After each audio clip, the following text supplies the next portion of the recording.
Badan Pusat Statistik BPS Provinsi Bali mencatat, inflasi Bali pada bulan Juni 2015 sebesar 0,08%, tergolong paling rendah dalam 7 tahun terakhir.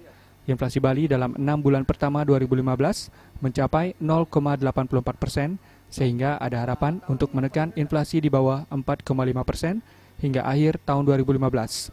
Kepala BPS Bali, Panusunan Siregar mengatakan, datangnya Ramadan diikuti Hari Raya Galungan menjadi tantangan tersendiri bagi perkembangan inflasi, sehingga perlu diwaspadai agar tidak mendorong angka inflasi pada bulan selanjutnya. Komoditas strategis seperti beras, daging ayam ras, dan cabai rawit yang dapat mendorong inflasi harus dikawal. Saya sangat surprise dengan level inflasi kita 0,08% di Bali.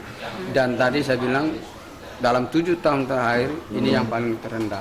Memang kemarin deflasi. Nah, dengan performa seperti itu, di 6 bulan pertama Bali itu inflasinya 0,84%. Jadi ada optimisme untuk mengawal level inflasi Bali. Kalau 4,5% targetnya, itu rasanya ada optimisme sepanjang ada 2 periode lagi yang sangat potensial dikawal, yaitu Juli dan Desember. Level inflasi terendah sepanjang 7 tahun terakhir juga didukung oleh kegiatan operasi pasar yang dilakukan oleh instansi terkait. Pujiantini dan Alit Setiawan, Bali TV.